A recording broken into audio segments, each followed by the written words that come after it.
नमस्कार, जनमत देख रहे हैं आप। आपके साथ मैं हूं लावनी विनीत।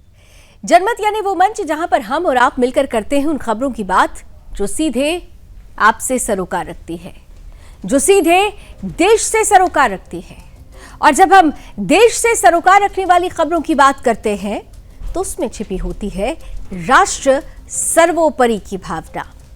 तो राष्ट्र सर्वोपरि की भावना के साथ आज जिस पहली खबर का जिक्र जनमत में होने वाला है वो ये बताने वाला है कि राष्ट्र और राष्ट्र की अर्थव्यवस्था के लिए क्या चीजें जरूरी हैं बुनियादी तौर पर, क्योंकि भारत तो उभरती हुई अर्थव्यवस्था है, चौथे नंबर पर है। 2026 तक ये अनुमान लगाया जा रहा है कि भारत तीसरी अर्थव्यवस्था हो जाएगी। अब ऐसे में एक तरफ भारत के बढ़ते कदम हैं, दूसरी तरफ पड़ोसी मुल्क जो मजहब की चादर में लिपटा हुआ है, उसकी अर्थव्यवस्था भी इसी मजहबी चादर में ही लिपटी हुई है। दुनिया के नक्शे पर एक ऐसा देश जो अपनी गलतियों, विकृत प्राथमिकताओं और मजहबी उन्माद की चादर में लिपटी नीतियों के कारण खुद को बर्बादी के मुहाने पर खड़ा कर चुका है। अब तक तो आप समझ चुके होंगे हम किन की बात कर रहे हैं।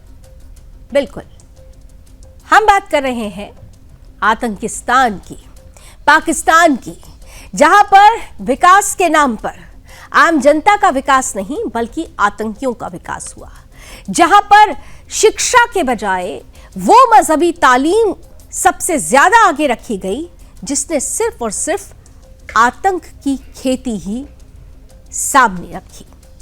महंगाई, बेरोजगारी, भूखमरी, कर्ज की दलदल में फंसा पाकिस्तान आईएमएफ के दरवाजे पर गिड़गिड़ा रहा है, लेकिन उसकी सत्ता और व्यवस्था की सच्चाई यही है कि उसकी प्राथमिकताओं में विकास, शिक्षा और उद्योग कभी थे ही नहीं। हाल ही में आए पाकिस्तान के पहले आर्थिक सर्वे ने उस सच्चाई को बेनकाब कर दिया है, जिसे पाकिस्तान दशकों से छिपाने की कोशिश करता रहा है। यह सर्वे यह बता रहा है कि जहां कारखाने, उद्योग किसी भी देश की रीढ़ माने जाते हैं, वहां पाकिस्तान जैसे आतंकिस्तान में कारखानों की संख्या महज 23,000 है। अब आप सोचिए, महज 23,000। वो पाकिस्तान जो परमाणु अटैक की धमकी देता है, जो बार बार कह रहा है कि हम तो बढ़ती हुई अर्थव्यवस्था है, वहां पर कारखानों की संख्या महज 23,000। लेकिन मस्जिदों की संख्या 6 लाख से भी ज्यादा है, मदरसों की संख्या 36,000 से भी ज्यादा है। यानी साफ है कि पाकिस्तान की प्राथमिकता उत्पादन और रोजगार नहीं बल्कि मजहबी ढांचे और उन्माद का विस्तार है। पूरे देश में 23,000 कारखाने, लेकिन 6 लाख मस्जिदें और 36,000 मदरसे। यानी जहां कारखाने रोजगार और विकास का स्रोत हो सकते थे, वहां पाकिस्तान ने अपनी ऊर्जा मस्जिदों और मदरसों की दीवार खड़ी करने में खर्च की। नतीजा यह हुआ कि मुल्क का उत्पादन क्षेत्र यानी जो इंडस्ट्रियल सेक्टर था, वो महज 22% आबादी को ही रोजगार दे पा रहा है, जबकि सर्विस सेक्टर में 45% लोग ही खप चुके हैं। बड़ी कंपनियां जो विकास की असली धुरी होती हैं, उनकी हालत खराब है। रिपोर्ट ये कहती है कि पाकिस्तान में 71 लाख कारोबारी यूनिट्स ऐसी हैं जहां 50 से भी कम लोग काम करते हैं, और सिर्फ 7,000 कंपनियां ऐसी हैं जो 250 से ज्यादा लोगों को रोजगार देती है। सोचिए, 50 से कम लोग हैं जो कंपनीज कार्यरत हैं, और कई जगहों पर सिर्फ 250 लोगों को ही रोजगार देने की क्षमता है। इसका मतलब यह हुआ कि पाकिस्तान की पूरी अर्थव्यवस्था छोटे मोटे धंधों, दर्जीगिरी, ब्यूटी पार्लर, खाना पैकिंग और मुर्गी पालन जैसे कामों पर टिकी हुई है। पाकिस्तान का एक और सच यह है कि वहां शिक्षा और स्वास्थ्य संस्थानों की गिनती तो है, लेकिन वो मस्जिदों और मदरसों के मुकाबले कहीं भी नहीं ठहरते हैं। यहां पर केवल 2,82,000 स्कूल हैं, 11,000 कॉलेज है, 214 विश्वविद्यालय है और 1,19,000 अस्पताल है। ये संख्या पहली नजर में ठीक लग सकती है, लेकिन जब इन्हें 6 लाख मस्जिदों और 36,000 मदरसों से कंपेयर किया जाता है तो तस्वीर साफ हो जाती है। पाकिस्तान में शिक्षा और इलाज मौजूद है, लेकिन मजहबी प्राथमिकताएं उनसे कहीं गुना ऊपर रखी गई है। और यही वजह है कि पाकिस्तान आज भी अंतर्राष्ट्रीय स्तर की शिक्षा और स्वास्थ्य सुविधाएं देने में पूरी तरह से नाकाम है। इस सर्वे के ठीक बाद जो खबर आई है उसने पाकिस्तान की असलियत और उजागर कर दी है। आतंकी संगठन जैश ए मोहम्मद ने 313 नए मरकज और मस्जिदों के निर्माण के नाम पर लगभग 3.91 अरब रुपए जुटा लिए हैं। और सबसे बड़ी बात तो यह रही है कि यह फंडिंग डिजिटल वॉलेट और सोशल मीडिया अपीलों से हो रही है। हमने इस खबर को आपके सामने कल जनमत में विस्तार से रखा भी था। यानी ये साफ है कि पाकिस्तान में मस्जिदें और मरकज केवल मजहबी स्थल नहीं है, बल्कि आतंकवाद के वित्तीय तंत्र में भी बदल चुके हैं। पाकिस्तान की सरकार और सेना इन संगठनों की संरक्षक रही है।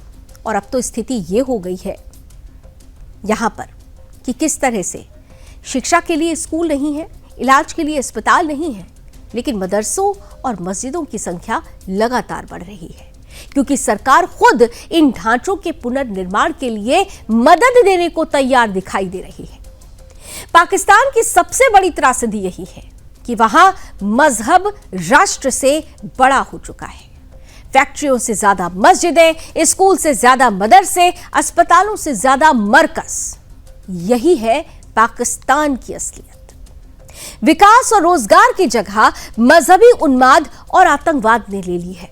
और यही कारण है कि पाकिस्तान बार बार आईएमएफ के दरवाजे पर जाकर कर्ज मांगता है, भीख का कटोरा आगे कर देता है, लेकिन अपनी नीतियां नहीं बदलता। पाकिस्तान की पूरी सामाजिक संरचना ही मजहबी ढांचे पर टिकी हुई है और वही आतंकी संगठनों को वित्त और जनबल भी मुहैया कराती है। जब तक पाकिस्तान अपनी प्राथमिकताएं बदलकर उद्योग, शिक्षा और स्वास्थ्य पर ध्यान नहीं देगा, तब तक उसकी जमीन पर सिर्फ और सिर्फ आतंकवाद और मजहबी उन्माद की खेती ही पनपेगी। यही न सिर्फ पाकिस्तान की जनता के लिए बल्कि पूरी दुनिया के लिए खतरे की घंटी है, क्योंकि एक ऐसा देश जहां आर्थिक संसाधन मस्जिदों और मदरसों पर खर्च होते हों, जहां आतंकवादी संगठन खुलेआम चंदा जुटाते हों और जहां फौज ही इन नेटवर्क्स की संरक्षक हो, तो वो देश कहीं से भी वैश्विक स्थिरता के लिए भरोसेमंद साझेदार नहीं हो सकता। भारत और विश्व के लिए संदेश साफ है। पाकिस्तान से शांति की उम्मीद करना खुद के साथ बेईमानी करना होगा। जब तक वो अपनी नीतियों को बदलकर विकास और रोजगार की राह पर नहीं लौटता, तब तक वो न सिर्फ अपनी जनता बल्कि पूरी दुनिया के लिए खतरा बना रहेगा। और यही वजह है कि जब एक एक करके पाकिस्तान की असलियत सामने आ रही है, तो फिर ये जरूरी हो जाता है कि वो देश जो पाकिस्तान के साथ खड़े होते हुए नजर आते हैं, जो पाकिस्तान जैसे आतंकिस्तान को, उसकी सच्चाई को ना समझते हुए बैकडोर से पाकिस्तान को सपोर्ट करते हैं, उन देशों को भी ये विश्लेषण और आकलन करना होगा कि वो अपने लिए ही नहीं बल्कि पूरी दुनिया के लिए घातक स्थिति पैदा करने के जिम्मेदार बन रहे हैं। और यही वजह है कि पाकिस्तान, आतंकिस्तान कहना ज्यादा बेहतर होगा, पाकिस्तान जहां की अर्थव्यवस्था उस कगार पर आ चुकी है कि हर बार पाकिस्तान को आईएमएफ के दरवाजे पर भीख का कटोरा लेकर खड़ा होना होता है। पाकिस्तान की जनता, पाकिस्तान की आवाम खुद हुक्मरानों से यह सवाल पूछ रही है कि आखिर ये कैसा विकास है, वो विकास जो सिर्फ और सिर्फ आतंकी सोच और आतंकवादियों को ही पनपने के लिए स्थान देता हो, उसके लिए ही रास्ते खोलता हो, तो ये विकास देश के लिए सबसे घातक होता है। क्या पाकिस्तान के हुक्मरान कभी इस बात को समझ पाएंगे? ये बड़ा सवाल है। और इस वक्त जनमत में एक बड़ी और अहम खबर आ रही है। हमारी खबर का असर हुआ है, सुदर्शन न्यूज की खबर का असर, और देखिए असर कितना बड़ा है। हरिगढ़ में, जैसे आप अलीगढ़ कहते हैं, दरअसल हरिगढ़ में सुदर्शन न्यूज की खबर का असर दिख रहा है। रेलवे की जमीन पर बनी मजार को जीआरपी ने मिट्टी में मिला दिया है। हरिगढ़ के शाह कमाल रोड पर बनी हुई थी यह अवैध मजार, जिसे लेकर सुदर्शन ने खबर दिखाई थी। अवैध मजार किस तरीके से परेशानी का सबब बन रही है, हमने प्रमुखता से इस खबर को आपके सामने रखा था। और आखिरकार हमारी खबर, सुदर्शन न्यूज की खबर का असर होता है। जीआरपी ने वर्षों से कब्जाई जमीन को मुक्त करा लिया है। ये लैंड जिहाद का मामला था, रेलवे ने अब इसे मुक्त करा लिया है। देश में ऐसी हजारों अवैध मजारें बनी हुई हैं जो रेलवे की जमीन पर कब्जा करके बनी हुई हैं।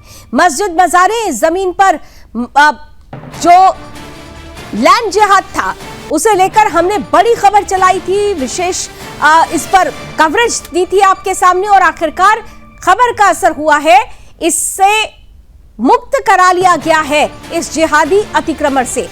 सरकारी जमीन है, ये रेलवे की जमीन है। हमने इस खबर को आपके सामने रखा था कि किस तरह से अवैध मजारों के नाम पर जिहादी कौम जमीनों पर कब्जा कर रही है। यह भी बताया जा रहा है कि जिस आदमी को ये यहाँ रहने के लिए ये जमीन दी गई थी, वो यहाँ पर मजार उसने बना दिया और धीरे धीरे कुछ दिनों के बाद यहाँ से वो चला गया। ये मजार रेलवे लाइन के एकदम करीब थी और जिसे शिफ्ट करके थोड़ी दूर कर दिया गया था। उसे सुरक्षित करने के लिए चारों तरफ से दीवार बना दी गई।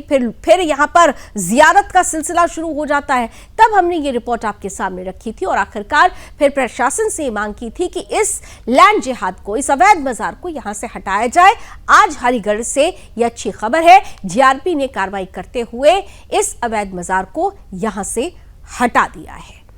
अब आइए आगे बढ़ते हैं और अगली खबर बेहद खास है। अगली खबर उस संवैधानिक पद के चुनाव से जुड़ी हुई है जो बहुत खास होने वाला है। 9 सितंबर को उपराष्ट्रपति पद के लिए चुनाव होना है। उपराष्ट्रपति चुनाव से पहले ही सियासत में धमाका हो चुका है। एक तरफ एनडीए ने अपने उम्मीदवार सीवी राधाकृष्णन को मैदान में उतारा है, वहीं दूसरी तरफ कांग्रेस और उसके सहयोगियों ने एक ऐसे व्यक्ति को उपराष्ट्रपति पद का उम्मीदवार बना दिया है जिन पर आरोप है कि उन्होंने सुप्रीम कोर्ट की आड़ लेकर नक्सलियों को कवर फायर दिया था। जी हां, बी सुदर्शन रेड्डी ये वही जज हैं जिनके फैसले ने सलवा जुडूम को खत्म कर दिया था और इसके बाद नक्सलवाद किस तरह से आगे बढ़ा था। हमारे हजारों जवानों की हत्या हुई थी और उसी फैसले की वजह से ही नक्सलियों ने कोया कमांडो को मौत के घाट भी उतार दिया था। अब गृह मंत्री अमित शाह का यह बड़ा आरोप है, यह सीधा हमला है कि अगर यह फैसला ना हुआ होता, अगर बी सुदर्शन रेड्डी ये फैसला ना लेते तो साल 2020 तक नक्सलवाद का नामो निशान मिट चुका होता। लेकिन कांग्रेस और विपक्ष ऐसे शख्स को देश का उपराष्ट्रपति बनाना चाहता है। सवाल यह है कि क्या देश का दूसरा सबसे बड़ा संवैधानिक पद नक्सल समर्थकों के हवाले किया जाएगा? क्या कांग्रेस और विपक्षी गठबंधन नक्सलियों के राजनीतिक आकाओं की भूमिका निभा रहे हैं? और सवाल यह भी है कि यह लड़ाई उपराष्ट्रपति की कुर्सी की है या फिर नक्सलवाद के संरक्षकों की? यह लड़ाई राष्ट्रवाद बनाम नक्सलवाद तो नहीं हो गई है? आइए इन्हीं सवालों का जवाब समेटती हमारी आज की ये विशेष रिपोर्ट।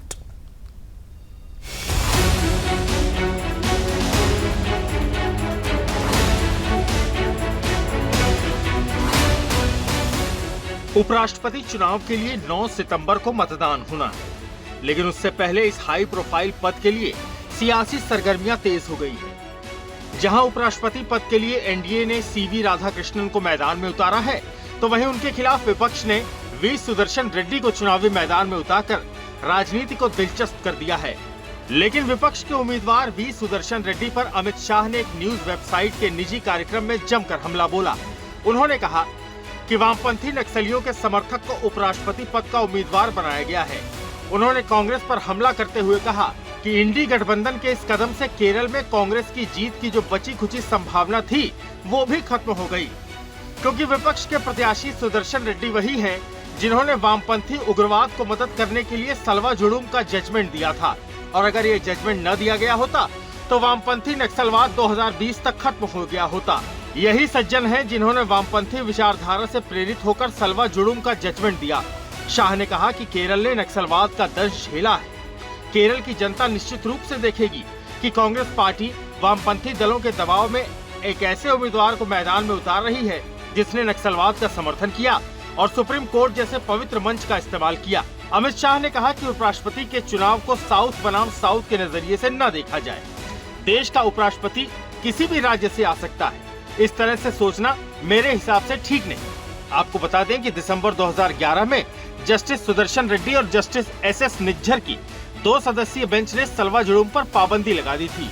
सलवा जुड़ूम का गठन छत्तीसगढ़ सरकार ने किया था, जिसमें आदिवासी युवाओं को नक्सलवाद की समस्या से निपटने के लिए स्पेशल पुलिस ऑफिसर के तौर पर नियुक्त किया जाता था।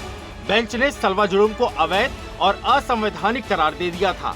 उन्होंने ये भी आदेश दिया कि उन्हें तुरंत निरस्त कर दिया जाए, यानी उनसे सारे हथियार छीन लिए जाएं।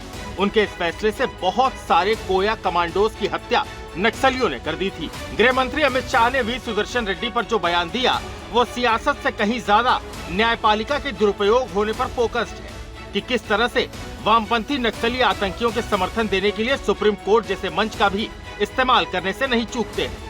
अगर वी सुदर्शन रेड्डी ये फैसला नहीं देते तो हो सकता है कि अब तक न जाने कितने लोगों की जान बच जाती, न जाने कितना सरकारी धन खर्च होने से बच जाता। लेकिन बड़ा सवाल ये है कि नक्सलियों के कारण देश को जो क्षति हुई उसकी भरपाई कौन करेगा। हालांकि गृह मंत्री अमित शाह ने नक्सलवाद के खत्म होने की डेडलाइन दे दी है। 31 मार्च 2026 तक देश से नक्सली आतंकियों का समूल नाश होकर रहेगा। ये प्रण है देश के गृह मंत्री का। लेकिन उनका दर्द ये भी है कि अगर सलवा जुड़ूम पर वी सुदर्शन रेड्डी वामपंथियों के दबाव में आकर फैसला न देते तो ये नक्सलवाद 2020 से पहले ही खत्म हो जाता। अब सवाल ये है कि देश का विपक्ष नक्सलियों को कवर फायर देने वाले अर्बन नक्सली को उपराष्ट्रपति के पद के लिए उम्मीदवार बना रहा है। इससे विपक्ष देश को क्या संदेश देना चाहता है? Bureau report, Sudarshan news.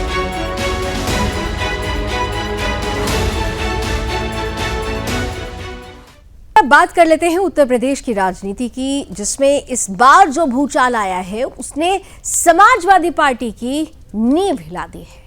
मामला जुड़ा हुआ है प्रयागराज की विधायक पूजा पाल से। वही पूजा पाल जिन्होंने अपनी पति की हत्या के बाद राजनीति में कदम रख लिया था और न्याय की लड़ाई को अपनी असली पहचान बना लिया था। अब वही पूजा पाल समाजवादी पार्टी पर गंभीर आरोप लगा रही हैं। आरोप सिर्फ राजनीतिक नहीं है बल्कि नैतिकता और इंसाफ से भी जुड़ा हुआ है।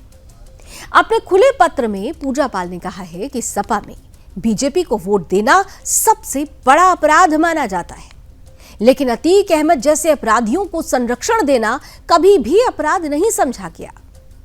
पूजा पाल का सवाल सीधा है, अगर बीजेपी को वोट देना गुनाह है तो अखिलेश यादव और डिंपल यादव ने खुद संसद में बीजेपी के पक्ष में मतदान क्यों किया? अगर इंसाफ की लड़ाई गुनाह है तो उनके पति की हत्या के दोषियों पर सपा क्यों चुप रही? क्या दलित और पिछड़े समाज की बेटी का इंसाफ मांगना सपा को नागवार गुजरा? सच तो यह है कि पूजा पाल ने उस परत को उधेड़ दिया है जिसे सपा हमेशा से ढकने की कोशिश करती रही है। और ऐसे में आज सवाल सिर्फ राजनीतिक नहीं है बल्कि विचारधारा और पार्टी के असली चरित्र से भी जुड़ा हुआ है। सवाल साफ है कि क्या सपा का समाजवाद महज एक नारा है? क्या सपा की राजनीति दरअसल मुस्लिम तुष्टीकरण और माफियाओं के संरक्षण तक सिमट चुकी है? और क्या दलित पिछड़ों का इस्तेमाल सिर्फ वोट बैंक की तरह किया जा रहा है?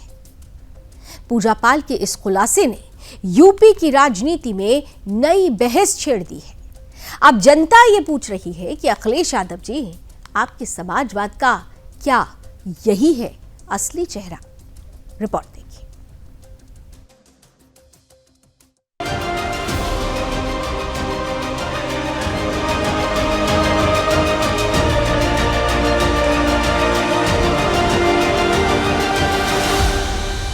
उत्तर प्रदेश की राजनीति में समाजवादी पार्टी का चेहरा अब किसी से छुपा नहीं है। यह वही पार्टी है जिस पर लंबे समय से माफिया, अपराधियों और सांप्रदायिक तुष्टीकरण का ठप्पा लगा है। अतीक अहमद जैसे खूंखार अपराधी से लेकर कई दुर्दांत माफिया तक सपा की सत्ता और संरक्षण में फलते फूलते रहे।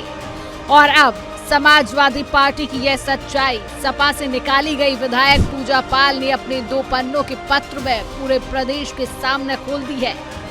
पूजा पाल ने साफ लिखा है कि अगर मेरी हत्या होती है तो इसके जिम्मेदार सीधे अखिलेश यादव और समाजवादी पार्टी होंगे। यह केवल एक व्यक्तिगत बयान नहीं बल्कि सपा की उस अपराधी मानसिकता का पर्दाफाश है जो अपराधियों को पालती है और न्याय की आवाज उठाने वालों का गला घोंटती है। इस पत्र में पूजा पाल ने लिखा कि उन्हें इसलिए निकाला गया क्योंकि उन्होंने विधानसभा में मुख्यमंत्री योगी आदित्यनाथ की तारीफ की और राज्यसभा चुनाव में बीजेपी उम्मीदवार को वोट दिया। लेकिन असली सवाल पूजा पाल ने यह खड़ा किया है, अगर बीजेपी को वोट देना गुनाह है तो अखिलेश यादव और उनकी पत्नी डिम्पल यादव ने दिल्ली में बीजेपी उम्मीदवारों को वोट क्यों दिया? जब उन्होंने अपने पति के हत्यारों के खिलाफ इंसाफ मांगा तो सपा क्यों चुप रही? क्यों समाजवादी पार्टी हमेशा अतीक अहमद जैसे पापियों की ढाल बनी रही? क्यों दलित, पिछड़े और गरीब वर्ग को हमेशा पार्टी में दूसरे दर्जे पर रखा गया जबकि मुस्लिम अपराधियों को संरक्षण दिया गया? पूजा पाल ने लिखा है कि वह समाजवादी पार्टी में केवल इसलिए आई थी ताकि अपने पति की हत्या का न्याय पा सकें, लेकिन अखिलेश यादव ने न्याय दिलाने के बजाय अपराधियों की पैरवी की।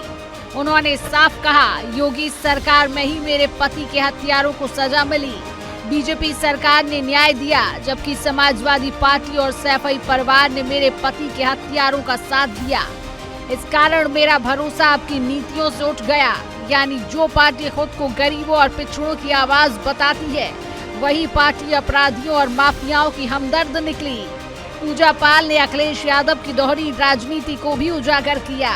उन्होंने लिखा, अगर मुझे बीजेपी उम्मीदवार को वोट देने पर निकाल दिया गया तो बताइए आप और आपकी पत्नी ने कितनी बार बीजेपी को वोट दिया है? जब आप ऐसा करते हैं तो वह राजनीति होती है, लेकिन जब एक विधवा अति पिछड़ी जाति की बेटी न्याय के लिए बीजेपी को समर्थन देती है तो वह गुनाह बन जाता है। यही सपा का असली चेहरा है, अहंकार और पाखंड। यह सवाल न केवल अखिलेश यादव की पोल खोलता है बल्कि समाजवादी पार्टी की असली सोच को भी सामने रखता है।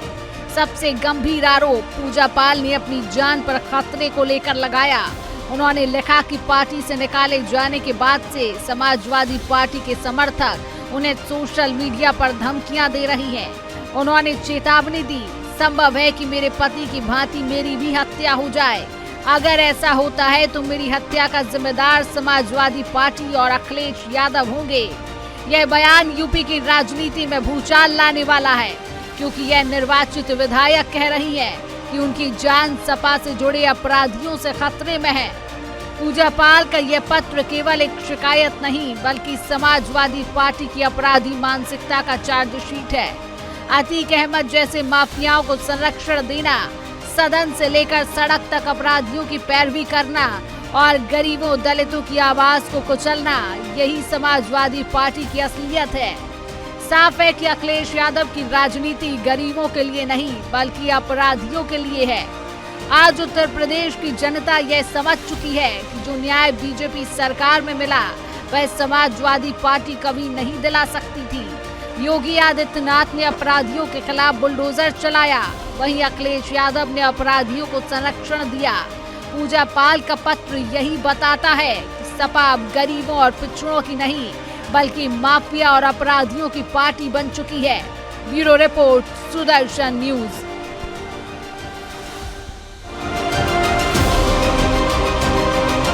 उन लोगों ने मुझे यहाँ पर भेजा। मैं बस इतना कहना चाहती हूँ कि माननीय मुख्यमंत्री जी ने एक बहुत ही मतलब पीड़ित परिवार, जितने भी प्रयागराज नहीं उत्तर प्रदेश में जितने भी अतीक अहमद से पीड़ित परिवार के लोग थे, पूजा पाल के साथ साथ उन सभी परिवारों को माननीय मुख्यमंत्री जी ने न्याय दिलाने का काम किया। मैं वनडे से बोल रही हूँ, जब मैं पार्टी में थी तब भी मुझे तो आज निकाला गया। देखिए, जब सही होगा तो सही बोला ही जाएगा। जिस तरह से पीडीए की ये बात करते, मैं भी तो पिछड़ी जात की हूँ, और मैं परेशान महिला थी। मैंने सिर्फ कदम इसलिए बाहर निकाला अपने घर की चौखट से क्योंकि मेरे साथ घटना हुई। मेरे पति की दिन दहाड़े हत्या हुई, उनकी डेड बॉडी नहीं दी गई। मेरी शादी को मात्र 9 दिन हुए थे, मेरी छोटी उम्र थी, मेरे घर में कोई आदमी नहीं, कोई व्यवस्था नहीं, कोई कुछ करने वाला नहीं। तब जाकर के मैंने पैर को बाहर निकाला और उसके बाद ये जो पीडीए का नारा दे रहे हैं, आज तो एकदम साबित कर दिया कि पीडीए के खिलाफ थे, हैं और रहेंगे। सबसे अच्छा ये था कि उन्हें तो न्याय ही सबसे मजबूत होना चाहिए और उत्तर प्रदेश में यूपी सरकार न्याय तंत्र को मजबूत कर चुकी है। यही वजह है कि पूजा पाल ये कहती हैं कि सच को अगर सच कहा जाए तो उसमें गलत क्या है। न्याय मिला है योगी सरकार की राज में। अखिलेश ने तो सिर्फ दबंगों को, आतंकियों को संरक्षण दिया, माफियाओं को संरक्षण दिया। अब ऐसे में जब न्याय की बात चली है, पूजा पाल इस न्याय को लेकर साधुवाद दे रही हैं, लेकिन दूसरी तरफ एक और बेटी है जो न्याय की दरकार में है, न्याय की आस में है। यूपी के ग्रेटर नोएडा से आज एक ऐसी खबर आई जो दिल दहला देने वाली है। दहेज के कारण पत्नी को जिंदा जलाकर मारने की दिल दहला देने वाली कहानी आज सामने आई है। घटना सिरसा गांव की है, जहां कथित तौर पर दहेज की मांग पूरी न होने पर एक विवाहिता को बेरहमी से मारकर आग के हवाले कर दिया गया। मृतका की पहचान निक्की के रूप में हुई है, जिसकी शादी दिसंबर 2016 में विपिन से हुई थी। निक्की के साथ उसके घर में हो रही लगातार मारपीट और जिंदा जलाने का वीडियो भी सामने आया है, जिसमें उसके साथ हो रही बर्बरता स्पष्ट तौर पर देखी जा सकती है। महिला की खौफनाक हत्या के मामले में दिल दहलाने वाला पहलू तक सामने आया है, जब उसके मासूम बेटे ने कहा, पापा ने मां को लाइटर से जला डाला। परिजनों का आरोप है कि निक्की के ससुराल वाले लगातार 35 लाख रुपए की मांग कर रहे थे। शादी में स्कॉर्पियो गाड़ी और काफी सामान देने के बावजूद भी उन लोगों का लालच खत्म नहीं हुआ था। मृतका की बहन कंचन ने बहन की मौत से जुड़ी कहानी बताई। उसके अनुसार 21 अगस्त को निक्की के पति विपिन और उसके परिवार वालों ने उसके साथ बुरी तरह से मारपीट की। इसके बाद निक्की को ज्वलनशील पदार्थ डालकर आग के हवाले कर दिया गया। पड़ोसियों की मदद से उसे पहले फोर्टिस अस्पताल ले जाया गया और फिर वहां से दिल्ली के सफदरजंग अस्पताल रेफर किया गया, लेकिन रास्ते में ही निक्की ने दम तोड़ दिया। इस पूरे मामले में सबसे दिल दहला देने वाला पहलू तब सामने आया जब निक्की के छोटे बेटे का एक वीडियो सोशल मीडिया पर अपलोड किया गया, जिसमें वो साफ कहता हुआ सुनाई देता है कि पापा ने मम्मी को लाइटर से जलाकर मार दिया। ये वीडियो सोशल मीडिया पर तेजी से वायरल हो रहा है और लोगों में भारी आक्रोश देखा जा रहा है। निक्की की बहन कंचन ने बताया कि उनकी और निक्की दोनों की शादी एक ही परिवार में हुई थी। कंचन की शादी रोहित से और निक्की की शादी विपिन से हुई। परिजनों का कहना है कि दोनों बहनों को शादी के बाद से ही ससुराल में लगातार प्रताड़ित किया जा रहा था। कई बार तो पंचायत के जरिए समझौते की कोशिश की गई, लेकिन ससुराल वाले नहीं माने। पुलिस ने इस मामले में तेजी से कार्रवाई की है। कासना थाने में मृतका की बहन की तहरीर पर विपिन, जो निक्की का पति है, जेठ रोहित, सास और ससुर सभी को मुकदमा सबके खिलाफ दर्ज कर लिया गया है। घटना के बाद निक्की को न्याय दिलाने की मांग पर कासना थाने पर बड़ी संख्या में लोगों की भीड़ भी जुटी, जो हाथों में जस्टिस फॉर निक्की की तख्तियां लिए हुए नजर आए। ग्रेटर नोएडा के एसडीसीपी सुधीर कुमार ने बताया कि महिला की मौत की जानकारी मिलते ही पुलिस ने मामले का संज्ञान लिया। पोस्टमार्टम के बाद परिजनों ने अंतिम संस्कार भी किया। फिलहाल आरोपी पति विपिन को हिरासत में ले लिया गया है और अन्य आरोपियों की गिरफ्तारी के लिए टीमें गठित की गई हैं। जल्द ही उन्हें भी गिरफ्तार कर लिया जाएगा। ये दिनांक 21/8/2025 को रात्रि में फोर्टिस हॉस्पिटल से थाना कासना पे मेमो प्राप्त हुआ कि एक महिला जलने से भर्ती हुई है, जिसे सफदरजंग रेफर कर दिया गया है। पुलिस ने तत्काल संज्ञान लेते हुए फोर्टिस हॉस्पिटल से होकर सफदरजंग पहुंची, लेकिन रास्ते में ही उस महिला की मृत्यु हो गई। परिजन मिल गए थे। पुलिस ने पंचायतनामा कार्रवाई करके पोस्टमार्टम कराया। परिजनों ने उसका अंतिम संस्कार किया। जो मृतका है उसकी बहन की तहरीर पे सुसंगत धाराओं में थाना कासना पे मुकदमा पंजीकृत किया गया। पति और उसके परिजनों के खिलाफ पुलिस ने कार्रवाई करते हुए पति विपिन को हिरासत में ले लिया है तथा अन्य की गिरफ्तारी हो टीमें गठित हैं। शीघ्र ही उनकी भी गिरफ्तारी की जाएगी। अग्रिम विधिक कार्रवाई इसमें प्रचलित है। तो समाज की एक ऐसी कुरीति है जिससे हमें बाहर निकलना है। ऐसे दरिंदों के खिलाफ एकजुट होकर आवाज बुलंद करनी है, क्योंकि जब हम एक स्वस्थ और अच्छे समाज की बात करते हैं तो ऐसी सोच की समाज में जगह नहीं होती है। अब हम क्योंकि समाज और देश की बात कर रहे हैं तो आइए देश की ही बात एक बार फिर से करते हुए भारत और अमेरिका के बीच टैरिफ विवाद की बात कर लेते हैं, जिसमें एक नया मोड़ आया हुआ है। एक और अमेरिकी राष्ट्रपति डोनाल्ड ट्रंप द्वारा टैरिफ बढ़ाने और व्यापारिक शर्तों को कड़ा करने से दोनों देशों के बीच तनाव बढ़ रहा है, तो वहीं दूसरी तरफ भारत भी पीछे नहीं है। भारत की तरफ से भी लगातार कड़े कदम उठाए जा रहे हैं। इस बीच भारतीय डाक विभाग ने भी कड़ा कदम उठा लिया है। 25 अगस्त से अमेरिका जाने वाली ज्यादातर डाक सेवाओं को अस्थायी रूप से निलंबित करने का फैसला लिया गया है। यह कदम अमेरिकी सरकार के 30 जुलाई 2025 के आदेश के बाद सामने आया है, जिसके तहत 800 अमेरिकी डॉलर तक के आयातित सामानों पर मिलने वाली टैरिफ छूट को समाप्त कर दिया गया है। अब 29 अगस्त से अमेरिका में प्रवेश करने वाला हर सामान international emergency economy power act के तहत ही टैरिफ के दायरे में आएगा। हालांकि $100 तक की वस्तुएं छूट की श्रेणी में रखी जाएंगी।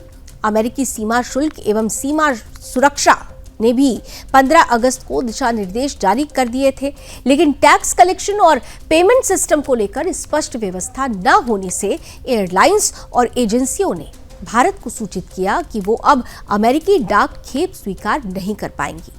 भारतीय डाक विभाग का कहना है कि ये रोक अस्थायी है और जैसे ही अमेरिकी अधिकारियों की ओर से स्पष्ट दिशा निर्देश मिलेंगे, सेवाएं बहाल कर दी जाएंगी। विभाग ने ग्राहकों को आश्वस्त किया है कि जिनका पार्सल पहले से बुक है और भेजा नहीं जा सका, उन्हें रिफंड दिया जाएगा। भारत की तरफ से भी लगातार कदम उठाया जा रहा है। अमेरिका जो दबाव बनाने की नीति भारत पर चला रहा था, वो भूल गया था कि ये आधुनिक भारत है, ये वर्तमान का भारत है जो अपनी शर्तों पर आगे बढ़ता है। अगर टैरिफ बम फोड़ा गया है ट्रंप की तरफ से, तो भारत भी लगातार कड़े कदम उठाते हुए अमेरिका को आईना दिखा रहा है।